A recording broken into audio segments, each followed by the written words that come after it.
Bonjour tout le monde, bienvenue à ce nouvel épisode du podcast L'État financier. Donc encore une fois aujourd'hui en compagnie de mon collègue Gabriel. Salut tout le monde, salut JP. Et pour ce nouvel épisode de la saison 4, là, on vous fait deux sujets. Là. Dans le format initial là, du podcast, là, on vous commence ça en force avec un dans vos poches et on poursuit avec un au son de la cloche. Vous allez voir d'ailleurs, là, le dans vos poches est probablement d'actualité pour bien des auditeurs, également pour bien beaucoup de nos amis. Là. C'est un peu pour ça qu'on en parle. C'est un sujet qui nous intéresse beaucoup et qui, je crois, touche quand même un grand public dans le contexte actuel. Et le deuxième là, est encore une fois un petit retour là, sur un grand homme qu'on apprécie beaucoup, qui vit très bien en ce début d'année 2022 au niveau des performances boursières, ce qui n'est pas le cas pour tout le monde. Donc, on vous garde le suspense pour la suite. Mais avant d'entamer toute chose comme on le veut et comme la tradition le veut, et surtout quand on a beaucoup d'opinions, là, ce qu'on va faire aujourd'hui, Gab, je te laisse faire le disclaimer de début d'épisode. Ouais, disclaimer qui sera d'actualité avec les deux sujets qu'on vous propose aujourd'hui. Évidemment, tout ce qu'on vous parle, il s'agit évidemment que de notre opinion personnelle. Il ne s'agit pas d'une recommandation officielle à faire un placement ou faire quelque chose. Hein. On vous invite toujours à prendre contact avec un expert. Aussi, quiconque est autorisé aussi à vous émettre des recommandations afin de vous aider à prendre les meilleures décisions financières et adaptées évidemment à votre profil financier. Voilà. Absolument, et puis c'est comme toujours, on peut le rajouter, là, mais particulièrement maintenant, là, nos opinions viennent de nos lectures, donc à vous aussi de faire les votes là, si vous voulez des articles, comme toujours. Là, n'hésitez pas, Gab, je sais Exact, que tu mets exact. beaucoup de liens également en commentaire, là, donc n'hésitez pas même à mettre des commentaires liés à des articles, comme toujours. Donc lançons ça en force avec le premier segment dans vos poches. Parfait. Donc, sujet, comme on l'a dit, on n'a pas hésité trop avec Gab lorsqu'on se l'est proposé. On veut parler un petit peu du contexte, mais un peu parler de l'immobilier en 2022, mais également parler plus spécifiquement là, des premiers acheteurs. Comme on l'a dit, là, c'est un contexte qui est très proche de plusieurs de nos amis, de plusieurs auditeurs. On le sait, ça a été mon contexte il y a vraiment pas si longtemps, Gab à un certain point également. Donc, c'est quelque chose qui touche quand même beaucoup là, les jeunes professionnels dans le contexte Finalement, actuel. c'est pas arrivé pour mon cas, mais bon, c'est. Ben, exactement, mais dans le sens, c'est quelque chose qui va arriver, dans le sens, le premier achat Ouais, ouais. est quelque chose de quand même assez notoire, je pense, pour une grande partie de nos auditeurs, et c'est quelque chose qui n'est pas une planification facile en temps normal, et qui ne l'est encore moins présentement là, dans le contexte de 2022, et même dans le contexte plus généralement là, de pré- et post-pandémie, on doit se le dire. Là. Donc, en fait, ce qu'on veut parler, c'est un petit peu du contexte. Encore une fois, beaucoup d'opinions, là, donc prenez tout ce qu'on dit avec des astérix. On veut voir un petit peu sur le futur. Moi, je veux en fait voir un peu le contexte actuel et où est-ce qu'on s'en va pour 2022. Et aussi parler là, de...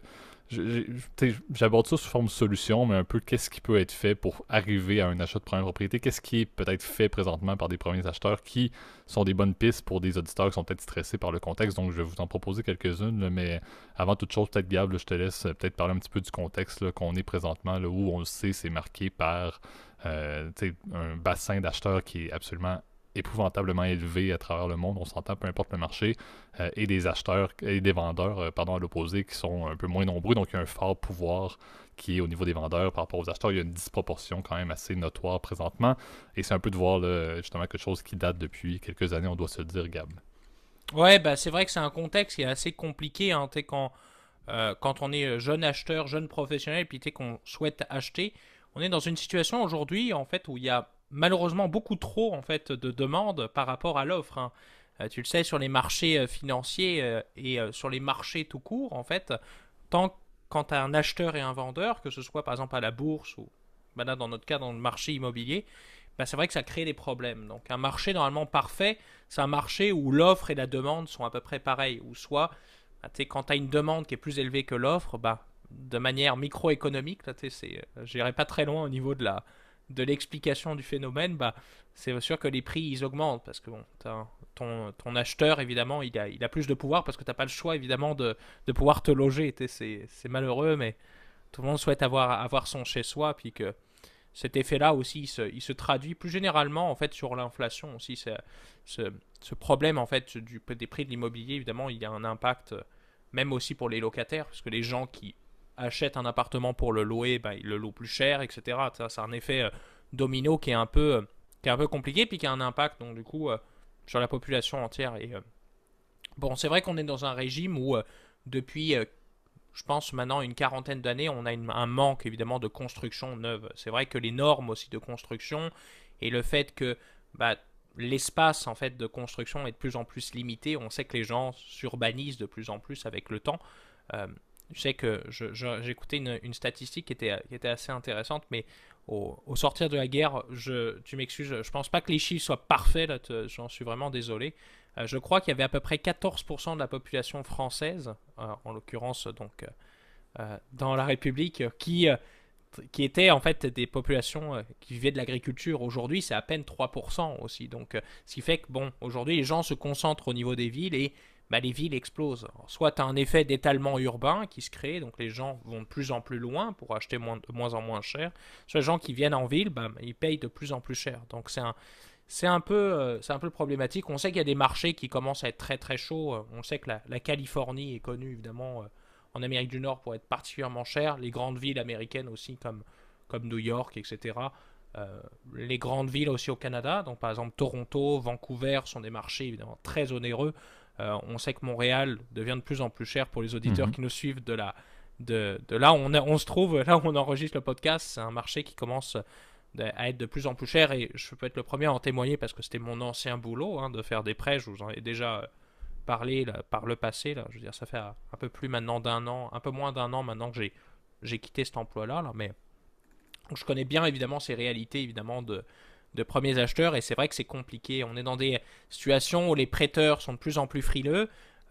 Les banques resserrent leurs règles au niveau des financements. Ils veulent pas avoir des gens qui sont surendettés aussi, qui achètent des propriétés trop onéreuses, puis que tu te retrouves en fait un peu dans la mouise si jamais quelque chose arrive. Donc c'est tous ces facteurs-là macro, je te dirais, qui évidemment sont pris en compte dans le facteur. Peut-être le dernier, et après je vais te laisser la parole, JP, mais c'est évidemment les taux d'intérêt. On est dans une situation en ce moment, les taux n'ont jamais été aussi bas. Donc, on a des taux zéro. Souvent, la Fed n'aime pas mettre des taux négatifs. D'ailleurs, elle ne l'a jamais fait à mon souvenir.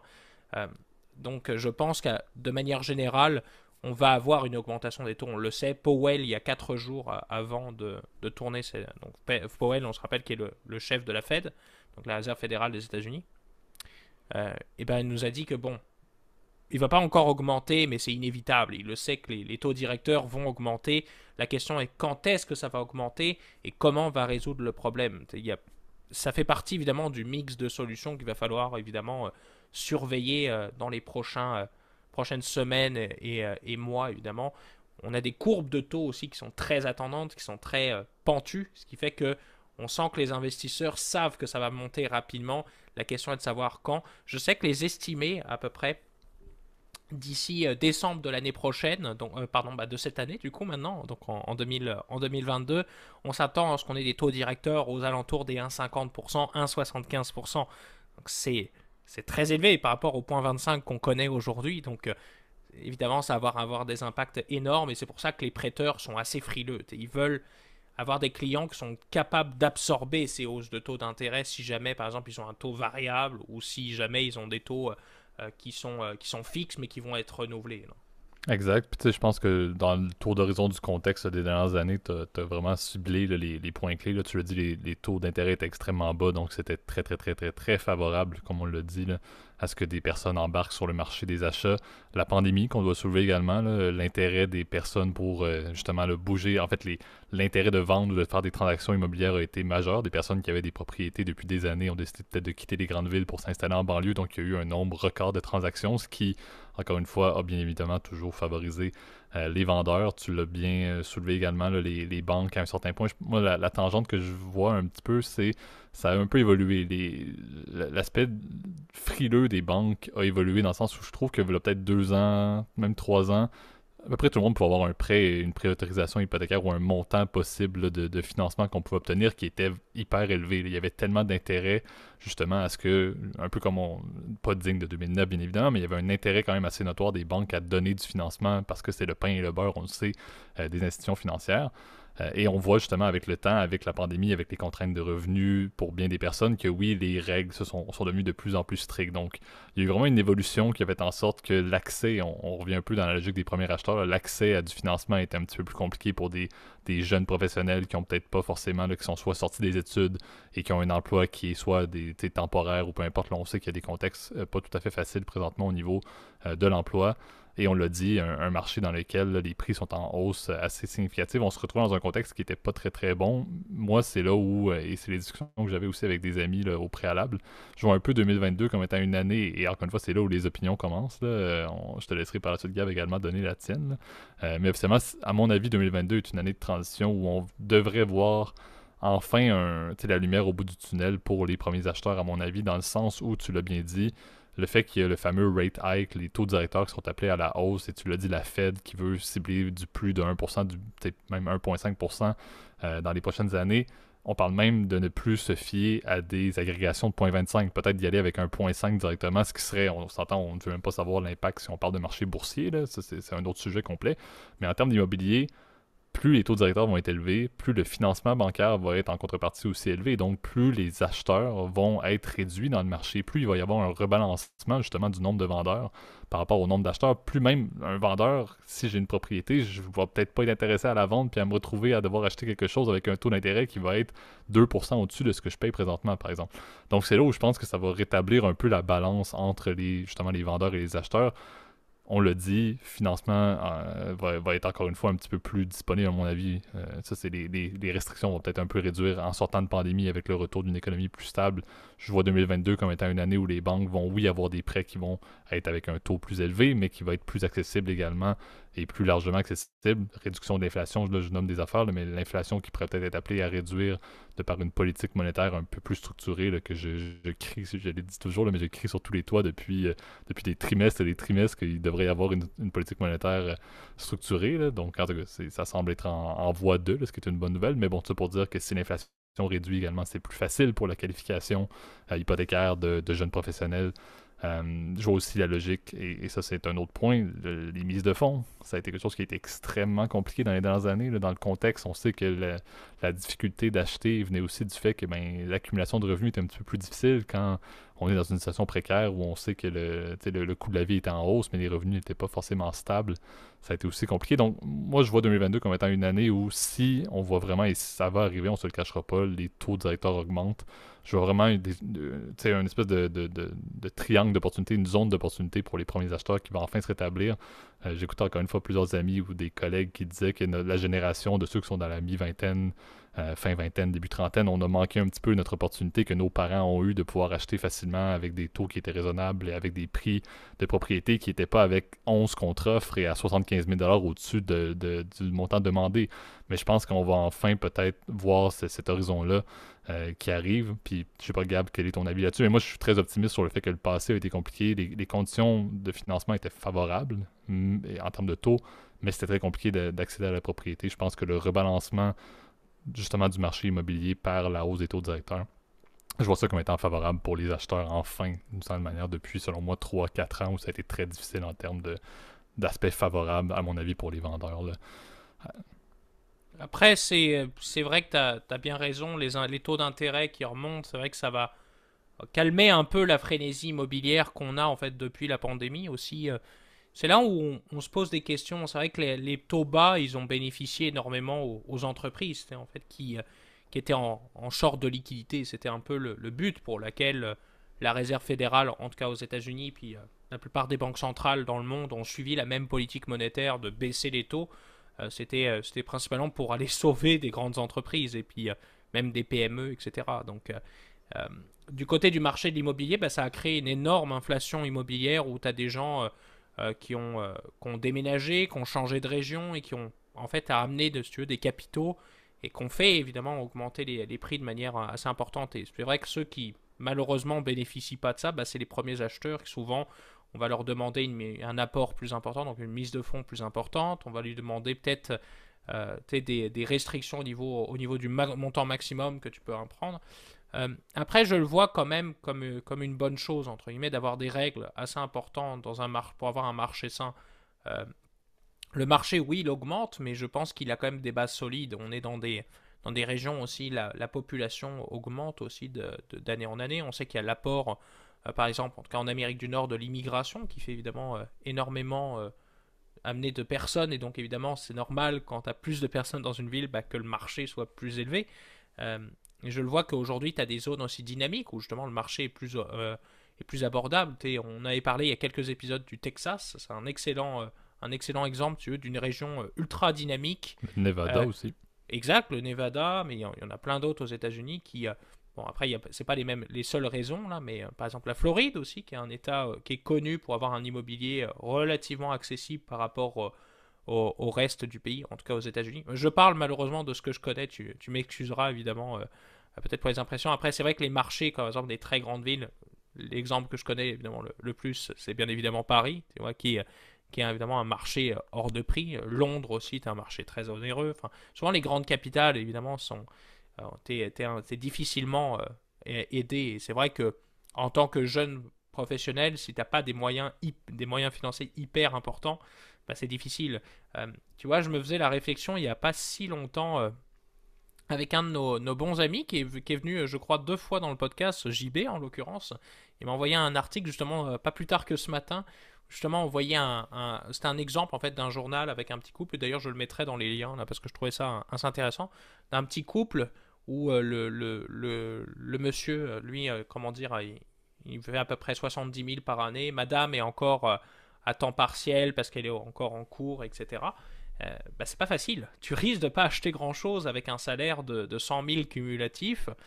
Tu risques d'acheter plutôt un taudis en fait, ou soit une maison qui va être très très loin du centre-ville. Donc, euh, ce que je trouve important dans ce genre de situation, bah, c'est de mesurer tes attentes. Quand tu es premier acheteur, il faut regarder un petit peu, il faut faire des recherches un peu plus approfondies. Il ne faut pas hésiter à prendre contact justement avec sa banque pour qu'elle te donne un peu des indications de comment ça fonctionne le prêt, combien tu peux emprunter, c'est quoi les coûts inhérents aussi à acheter une maison. On l'oublie souvent, c'est que acheter une maison, c'est pas seulement un investissement, on va faire de l'argent, non, c'est énormément d'entretien, c'est des coûts, par exemple, je sais pas, exemple très con là, par exemple, je vais te donner un exemple très québécois, vous m'excuserez pour nos auditeurs français, là, tu vois, je switch d'un continent à l'autre.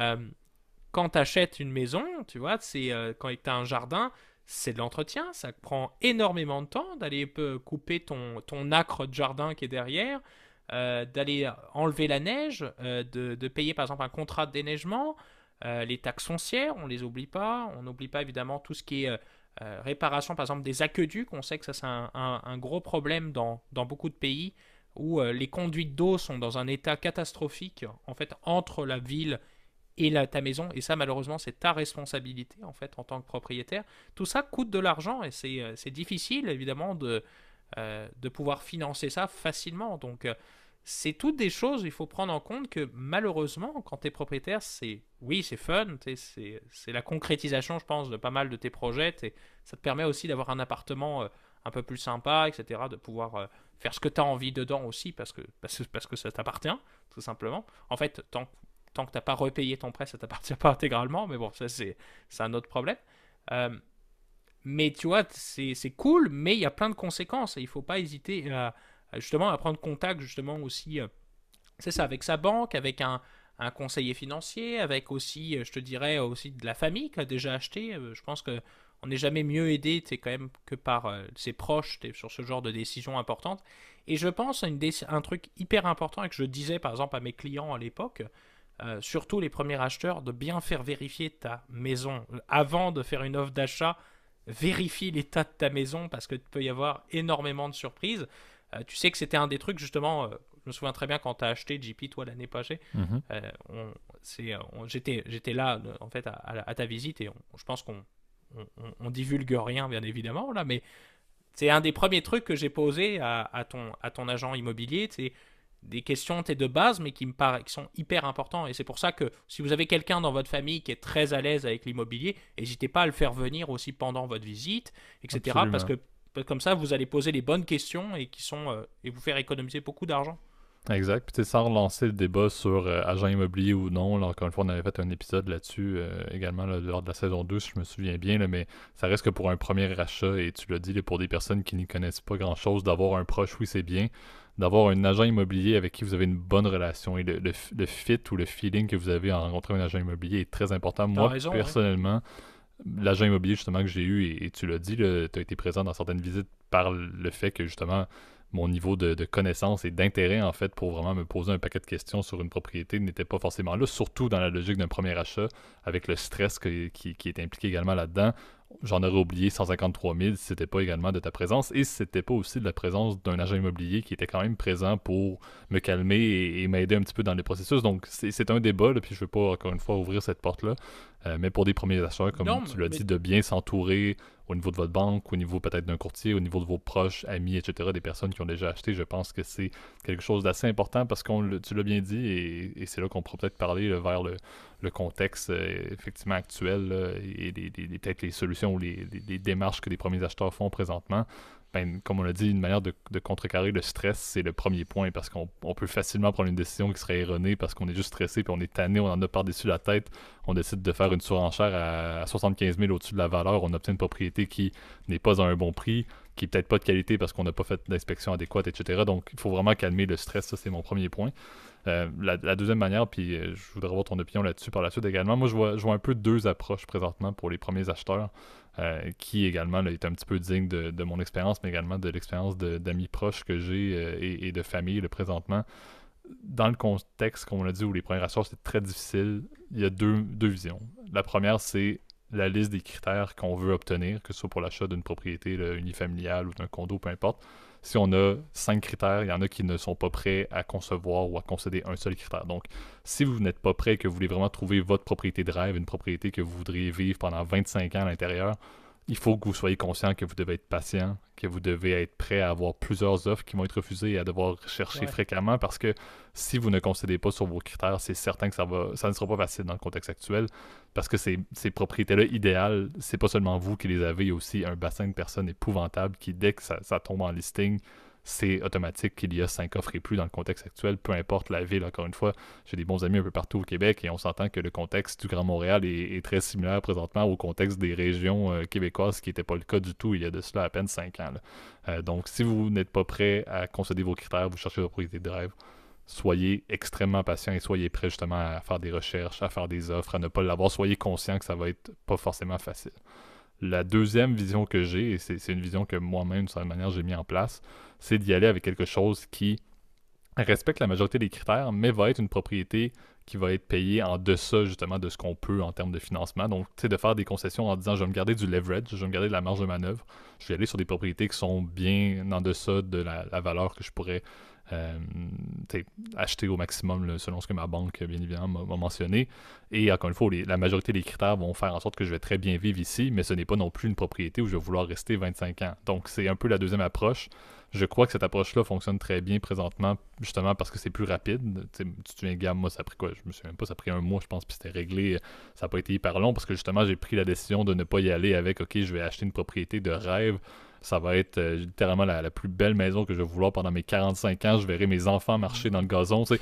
Non. J'ai décidé de ne pas aller à ce point-là et d'y aller avec une transaction justement qui était cohérente, que je vois, tu l'as bien dit, que c'est une propriété où je suis très bien et j'ai des amis qui font la même chose, qui peut être un très bon actif à un certain point pour du locatif, etc. Donc, autant ça coche la logique investissement que la logique d'être bien, sans pour autant être absolument la propriété parfaite que j'ai toujours voulu depuis que je suis né et que je faisais en Lego quand j'étais jeune à 5 ans. Fait que c'est un petit peu les deux approches. D'un côté, si vous êtes plus pressé et que le stress ou la perte de temps, vous ne voulez pas vraiment ça, regardez c'est quoi vos critères prioritaires parmi la liste. Allez-y peut-être avec des propriétés qui sont en deçà de votre maximum pour ne pas juste vous mettre les mains dans des mains liées puis de ne pas pouvoir rien faire. Et l'autre côté, c'est ben, si vous voulez avoir tous vos critères, vous voulez au maximum de votre capacité d'emprunt, peu importe si votre propriété de vie, soyez patient et soyez conscient que ça ne sera pas facile. C'est selon moi la meilleure chose. Il y en a encore une fois qui vont peut-être avoir une vision idéale. J'ai pas connu d'histoire présentement où quelqu'un qui avait une propriété parfaite, même dans des périodes hors saison classiques hypothécaires comme on pouvait les connaître à l'époque. C'est très difficile de trouver une propriété qui remplit exactement ces critères et qui est dans ses moyens présentement sans vivre une panoplie de stress et plusieurs contre-offres, à mon avis, et plusieurs bids sur différentes propriétés. Ouais, bah c'est surtout tu l'as bien dit, je trouve ça important, c'est vrai d'être patient, c'est une qualité non seulement qui est importante dans la vie, je te dirais, mais dans ce contexte-là, c'est important. C'est vrai que soyez pas surpris si allez avoir des offres refusées. Euh, ça a été le cas, ben, moi aussi, de plein de connaissances aussi, puis plein de clients aussi que j'ai eu par le passé. C'est normal, ça fait partie de la game, hein. C'est malheureux, t'es pas seul à vouloir avoir les beaux biens, hein, et on fera pas de jeu de mots là. C'est pas, comment dire, t'es vraiment pas le seul effectivement à vouloir aller chercher justement ce parc immobilier, tu vois, qui est assez réduit. Euh, je dirais aussi, hein, comment dire, une autre qualité aussi, hein, peut-être un autre point gagnant. C'est vrai que tu l'as bien dit, avoir un courtier ou un agent immobilier, c'est pas mauvais, surtout dans ta première transaction. Ça va te permettre aussi d'apprendre aussi un peu qu'est-ce que tu regardes dans le marché. Qu'est-ce que tu regardes, c'est le prix au pied carré, donc au mètre carré pour nos auditeurs européens. Donc, c'est quoi le prix en fonction de la superficie? Quel est le quartier? C'est quoi que tu vas chercher dans un quartier? Bah, souvent, quand tu es une famille, bah, tu vas rechercher, c'est les écoles, est-ce que tu as une ligne de bus qui est à proximité? Est-ce que tu comment dire, tu as des parcs? Est-ce que c'est un quartier qui est safe où il n'y a pas beaucoup de crimes, etc. C'est plus ce genre de choses que tu vas regarder. Et ce framework, tu m'excuses du terme, c'est très anglophone pour le coup, donc cette panoplie d'outils, on pourrait le dire en français, de recherche, bah, c'est important de l'avoir et c'est très important d'aller regarder qu'est-ce que toi tu recherches.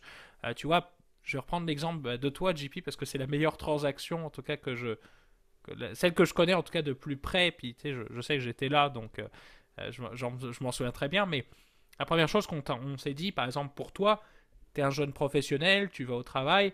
C'est quoi le plus important? Ben, c'est que tu aies accès, tu vois, à des transports en commun facilement, que tu puisses te déplacer rapidement, que tu aies un parking pour ta voiture, etc., etc., tu vois. C'est ça que tu vas rechercher, évidemment, comme point.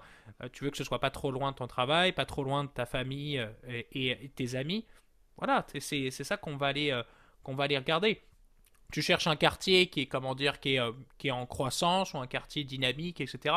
Tu as des gens qui seront plus urbains, par exemple, que toi, qui vont aller rechercher des lieux un peu intéressants. Par exemple, je sais pas, imaginons que moi je suis un amateur de musée, c'est pas vraiment mon cas là, mais j'ai peut-être envie, par exemple, d'avoir un truc, par exemple, un cadre urbain, ça va me plaire. Bah, peut-être que là, il faut peut-être que je resserre mes priorités. Je dise, bon, bah, soit je veux du plus petit, soit il va falloir que j'attende un peu plus pour accumuler un peu plus de mise de fonds. Mais je te dirais qu'une qualité importante, c'est d'être prudent et d'être patient, tu vois. Prudent parce que être plus conservateur que ce que te donne la banque, c'est une bonne chose, parce que ça va te permettre aussi d'avoir de la flexibilité. La banque, elle va te donner un montant maximum. Tu vas te serrer jusqu'au cou. Il y a une merde qui arrive dans ton budget, bah tu vois, tu es obligé d'encaisser sur tes épargnes, ta croissance personnelle, enfin ta valeur nette personnelle, elle est moins importante, tu es obligé des fois de faire quand tu as une bricole à payer, bah c'est pas grave, tu le fous sur la marge de crédit, puis finalement tu payes des intérêts, etc. C'est pas un jeu qui est viable ou bien à long terme. Moi je pense que ce qui est important, c'est vraiment d'être un acheteur raisonnable, d'être bien patient, puis ouais, vraiment prendre un truc qui te plaît et parfois, malheureusement, attendre un peu plus longtemps, mais d'avoir un truc qui te plaît. Et bon, ça, c'est des choses, tu vois, je t'ai donné des conseils. Et enfin, le dernier, je te dis, faire inspecter. Ça, je pense que c'est la clé parce que tu n'achètes pas un bien que tu n'as pas inspecté, que tu n'as pas vérifié de fond en comble, qu'il n'est pas parfait, qu'il n'y a pas de défaut partout, que tu n'as pas de l'eau qui sort partout. Mais bon, ça, évidemment, c'est assez rare, mais ça, malheureusement, c'est des choses qui arrivent. Tu sais, par exemple, désamianter une maison, ça coûte des sous. En tout cas, tu vois, je pense que dans ce segment-là, le but c'était juste de vous faire un aperçu un peu de nos opinions, en tout cas du marché immobilier en 2022, qui c'est vrai un peu chaud et j'espère qu'en tout cas vous l'avez apprécié. Absolument. Peut-être le Et fait que ça vous donne encore une fois une base d'espoir d'une certaine manière. Tu sais, je pense que c'est la conclusion. Tu sais, c'est entourez-vous adéquatement si vous êtes en train d'acheter. Ayez espoir que le passé, encore une fois, a été très compliqué, mais que le futur est appelé par les politiques monétaires à potentiellement, encore une fois, il n'y a rien qui est garanti, mais à potentiellement améliorer votre cause. Donc, ayez espoir et, encore une fois, ne vous comparez pas avec la génération précédente. On est notre génération, on a nos opportunités, on a notre contexte. On ne peut pas se comparer avec nos parents qui ont littéralement défriché la terre et ont remplacé la ferme et le bovin par une maison qui valait à peu près 15 000 $ et qui maintenant en vaut 3,7 milliards. Là. Ne vous comparez pas effectivement avec la ouais. génération passée. Les contextes sont bien différents, donc Puis il y avait l'inflation, et en prenant en compte l'inflation aussi, souvent les gens disent ah oui, à 20% à voilà l'époque. ça. J'écoutais, bah tu sais de qui je veux parler, mais comment dire, ça reste une private joke, mais on entendait des gens qui disaient waouh, aujourd'hui, avant les maisons ça coûtait 20 000, oui, bah c'est pas. Entre temps, avant ton revenu mensuel, c'était pas le même, il était divisé par 4, donc faut toujours prendre en compte. Et puis à l'époque aussi, dans les années 80, les taux d'intérêt étaient à 20%. Donc Mhm. t'achetais pas une maison comme ça. Donc c'est des choses évidemment qu'il faut prendre en compte. Donc, bon, on est dans un climat, c'est ça, où c'est un peu cher, mais voilà. Donc, soyez patients. Je pense que là, on l'a bien dit. Soyez JP. patient, soyez prudent, tu l'as bien dit. Exactement. Donc, on en reparlera si jamais il y a lieu, bien évidemment, là, mais je pense qu'on a bien fait le tour là, pour le sujet, en espérant que ça vous a plu. Passons maintenant au deuxième. Passons au son de la cloche.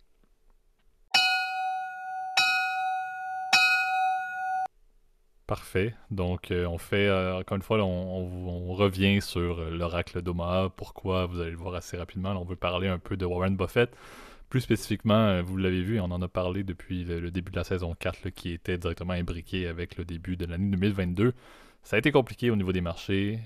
Les technos, ça va pas très bien. Le Dow se porte pas très bien non plus. Bref, grosso modo, on a des petits souffles courts à certaines journées, comme ça a été le cas la semaine passée, là, où les bourses avaient presque perdu 4% en avant-midi avant de récupérer la perte complète à la fin, à la fermeture des marchés. Donc, on veut vraiment aborder là, pourquoi est-ce que présentement Warren Buffett dort très bien, pourquoi est-ce que Warren Buffett, finalement, sa fameuse stratégie qui est axée très value, est vraiment en train de faire plusieurs heureux, si on peut dire, au niveau des personnes qui sont investisseurs, au niveau de Berkshire, mais également au niveau des personnes qui suivent un peu là, sa mentalité d'investissement depuis longtemps, qui est axée un petit peu sur la fameuse mentalité le lièvre versus la tortue. Là. Lui est une tortue assumée, on ne se le cachera pas, non pas à cause de son âge, ce n'est pas du tout dénigrer le fait qu'il est d'ailleurs rendu à 91-92 ans, là, ce qui est absolument impressionnant de voir à quel point il est encore en pleine forme et encore une fois un leader au niveau de l'investissement. Donc,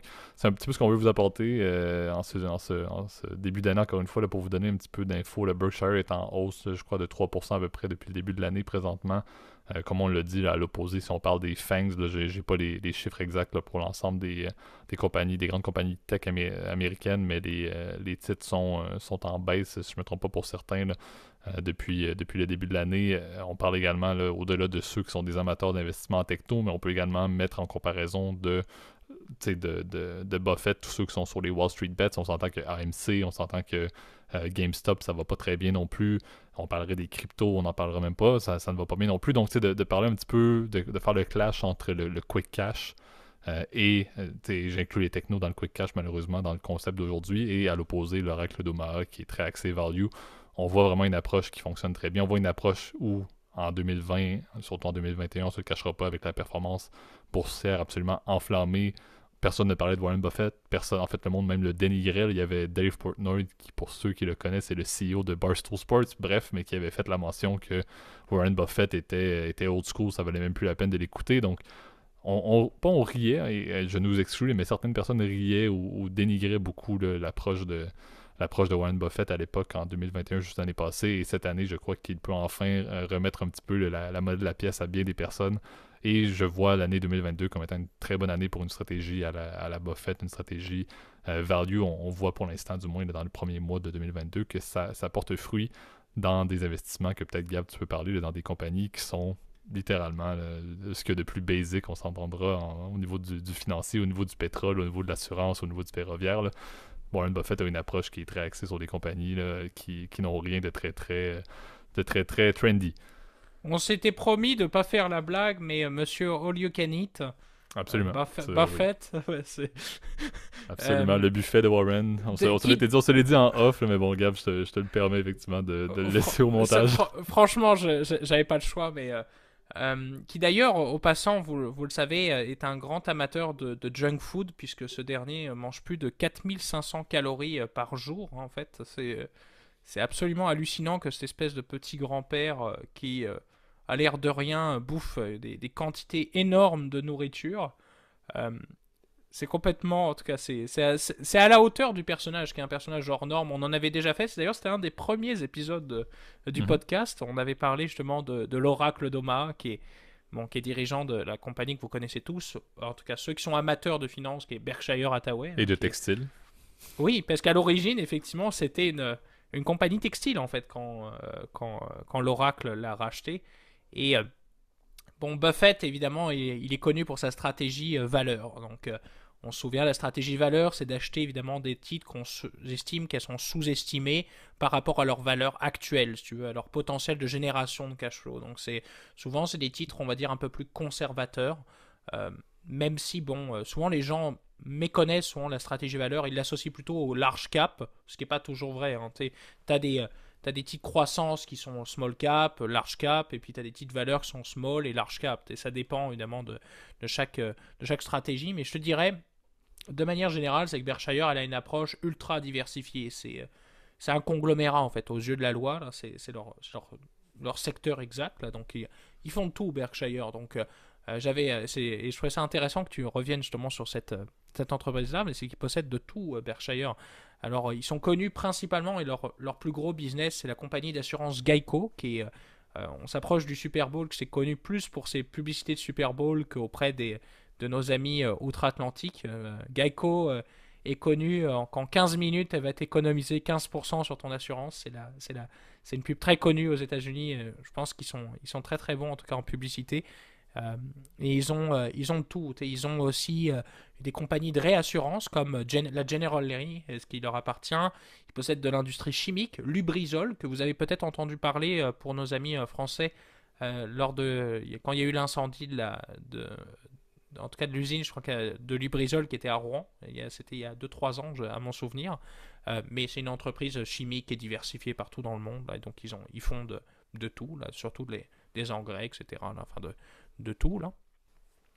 Possèdent aussi des compagnies de train, la BNSF, qui est une des plus grosses compagnies ferroviaires aux États-Unis.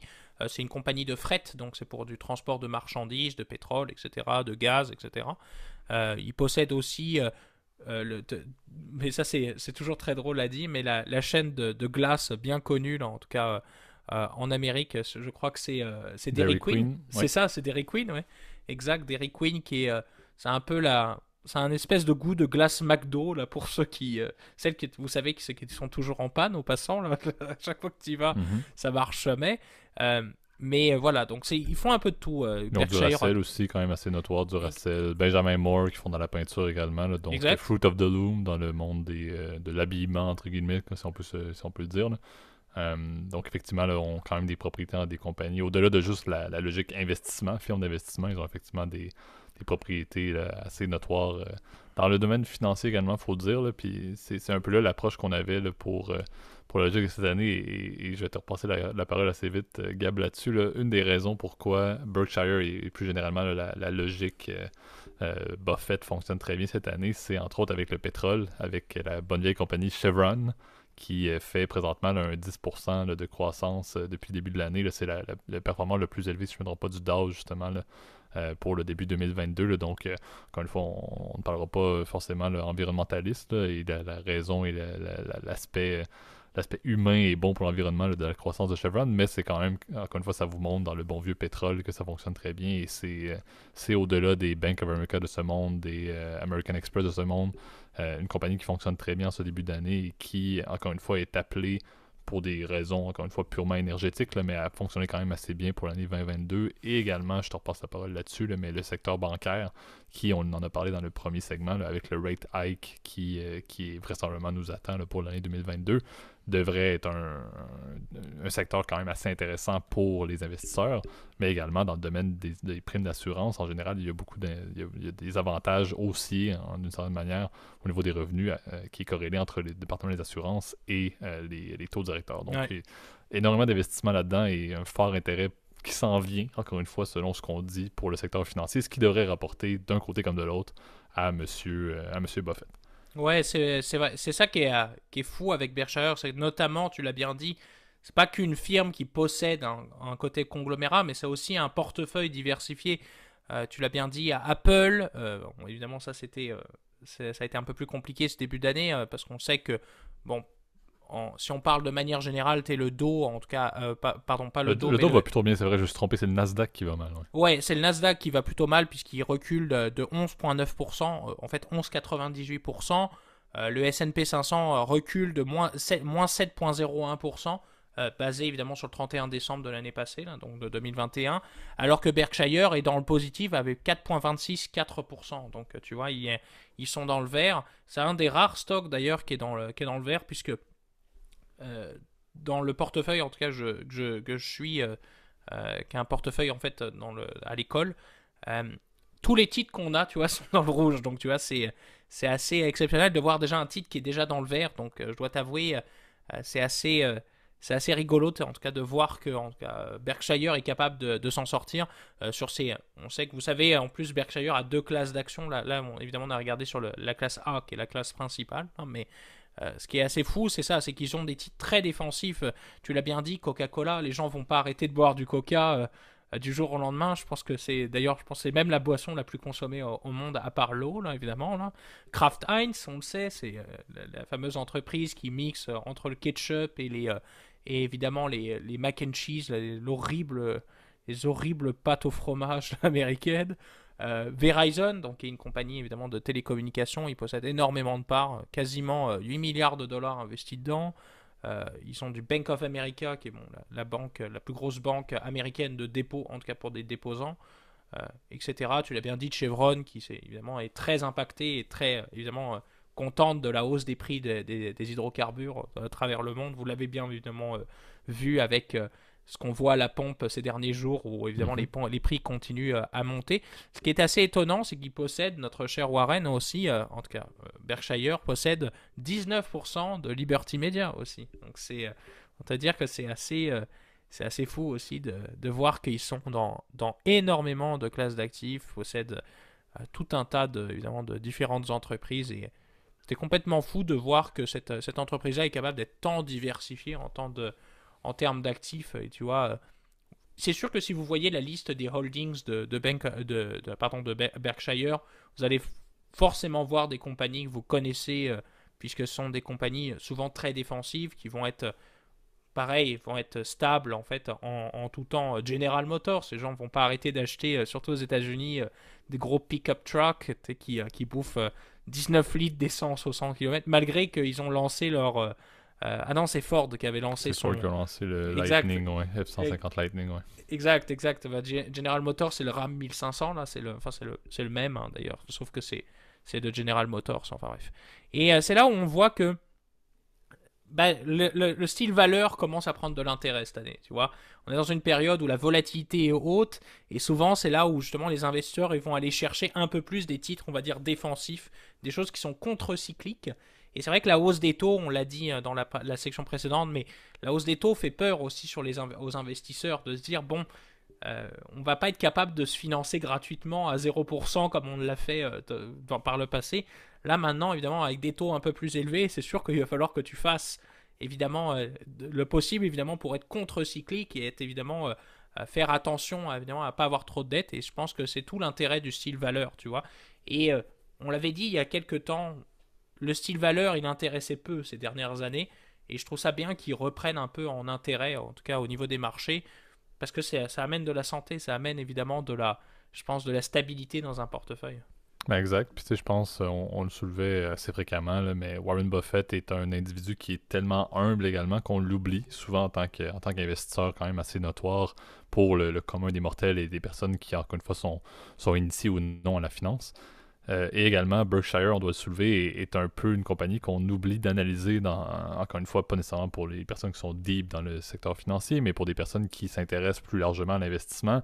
Le gag est plus, on regarde c'est quoi le cours par action de la série A, on en rit un moment, puis on arrête de penser à cette compagnie-là. C'est un peu malheureux, mais c'est à peu près tout ce qu'on pense, alors que de regarder vraiment ce que Warren Buffett fait, de regarder également, comme on a dit, la stratégie que Berkshire a mis en place depuis qu'ils ont fait cette fameuse transition-là du textile vers une firme d'investissement, on se le cachera pas, c'est super intéressant. Donc il y a vraiment un intérêt à regarder davantage cette compagnie-là, à suivre beaucoup plus sa performance historique et ses projections, encore une fois, que ce que c'est le cas présentement. Il ne faut pas seulement s'arrêter. Il y a une série B qui est plus accessible. D'une certaine manière, il ne faut pas seulement s'arrêter à la série A, en rire, fermer la page Yahoo Finance et ne plus y penser. Donc, je pense que c'est un peu le but d'en reparler. Un, parce qu'on l'apprécie beaucoup, ce cher monsieur Buffett, comme on le dit souvent avec les personnes qui ne viendront jamais sur le podcast. On espère qu'il se joindra un jour à nous. Mais c'est vrai que c'est quand même assez intéressant de le soulever. C'est intéressant aussi de voir que dans une année où, on le dit, on est un petit peu triste de voir la performance financière, triste de voir également la structure du rate high qui n'est pas forcément favorable au niveau de la performance boursière également. bien c'est bien de voir qu'il y a quand même une stratégie d'investissement en action qui fonctionne et qui, du moins présentement, dans le premier mois, justement 2022, semble donner ses preuves. Encore une fois, l'avenir n'est pas garanti, on n'a aucune idée de ce qui va se passer, mais c'est bon de voir que Warren Buffett, au final, remet les points sur les i des personnes, encore une fois, qui sont là pour faire un peu les marchés en mode casino et qui, justement, le traitent un peu de vieux loup démodé, alors qu'au final, ça fonctionne toujours et ces grandes transactions, au final, c'était un succès et on se le cachera pas. Il avait désinvesti des airlines, entre autres, des compagnies aériennes. Et j'avoue présentement que les compagnies aériennes ou les compagnies de croisière, pour ne pas revenir sur un bon Sur vieux gag entre Carnival. Gab et moi, pour ne pas revenir sur Carnival, mais la performance est aussi mauvaise si on prend l'eau ou si on prend l'avion. Donc on se le cachera pas. Là. Donc il faut dire, il coche encore une fois beaucoup de bons hits, de bonnes transactions. Dans une stratégie, encore une fois, très tortue, ce qui est, encore une fois, encore plus louable sur sa performance depuis des années. Et encore une fois, je lui lève mon chapeau pour ça. Ouais, puis ce qui est drôle, c'est que on l'a toujours dit, bon, les marchés, tu sais, la gestion active fonctionne pas. Ça a été prouvé par Markowitz, en fait, le concept de frontière efficiente, là, on va pas reparler là-dessus, là, ça date d'un bout, là, on vous invite à réécouter les podcasts là-dessus. Mais ce qui est intéressant, c'est que littéralement, Berkshire est une compagnie qui génère de l'alpha, en fait, en termes de pourcentage de rendement, si tu veux, depuis 5 ans, par exemple. Euh, Berkshire surpasse le S&P 500. Bon, là, par contre, sans compter les dividendes, là, parce que les dividendes réinvestis, évidemment, on rapporte un peu plus. Mais je pense c'est très similaire en termes de performance. Euh, ce qui est hyper intéressant, en tout cas, c'est que Berkshire a un bêta, dont on se souvient, c'est l'indicateur qui permet de mesurer le risque, qui est plus faible que le marché. Donc c'est un titre qui est moins risqué, mais qui rapporte plus. Donc, si tu veux, c'est peut-être une exception qui fait à la règle. Et puis, juste pour terminer là-dessus, parce que je vois que le temps file, mon cher JP, là, mais euh, tu avais mentionné que Warren Buffett se joindrait jamais au podcast. Je désespère pas. J'espère un jour qu'il se joignera à nous. Et je dois t'avouer que c'est quelqu'un qui est très accessible tu pourrais penser qu'avec avec sa fortune, avec ses dizaines de milliards de dollars, qui sait plus quoi en faire. D'ailleurs, il habite toujours chez ses parents. En fait, c'est ça qui est assez. Bon, ils sont morts depuis, là, mais il habite toujours dans sa maison familiale à Omaha, dans le Nebraska, qui est une ville vraiment petite pour le coup, là, et qui est connue principalement pour être le siège de Berkshire Hathaway. Ce qui est très drôle, c'est qu'à chaque année, par exemple, on le voit tous les jours rouler avec sa voiture au drive-thru du McDonald's. Encore une fois, là, aller ingurgiter ses 4500 calories. Il continue à aller tous les jours au bureau à Berkshire, qui est dans une vieille tour un peu bizarre.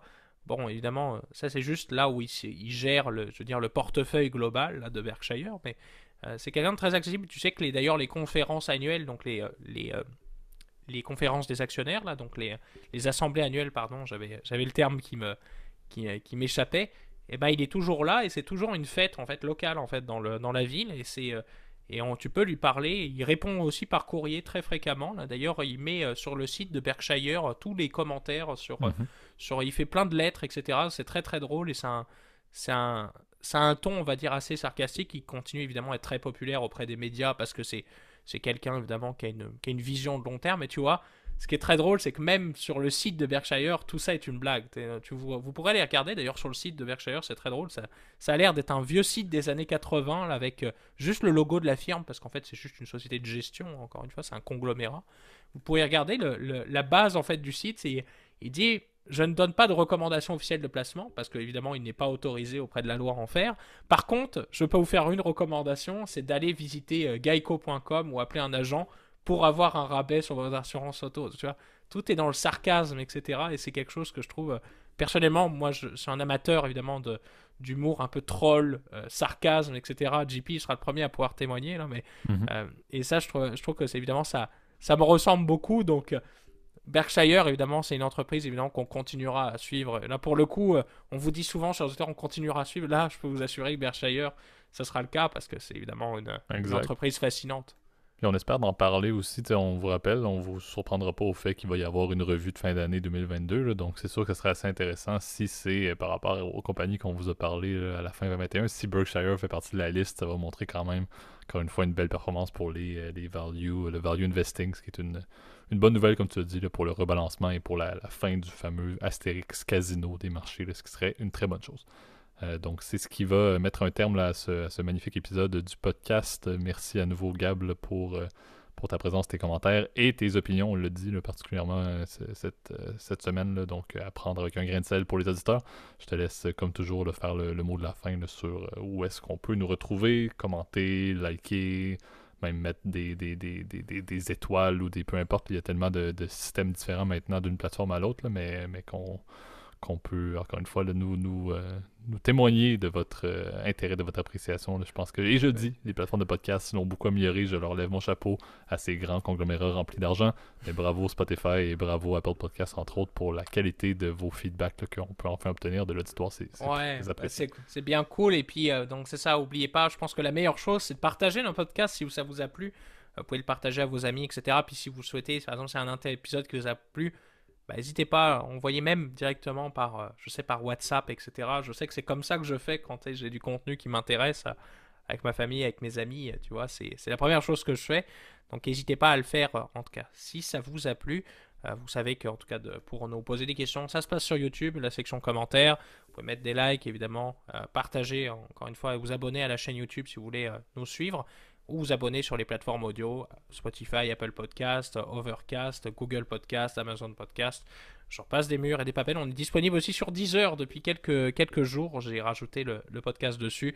En tout cas, ça nous fera toujours très plaisir d'avoir des nouveaux auditeurs. Très content, en tout cas, encore une fois, des statistiques. Vous m'excuserez encore une fois pour l'épisode de la semaine passée. C'est de ma faute. Je m'en excuse. C'est moi qui n'ai pas fait attention, en tout cas, avec l'interface de notre hébergeur.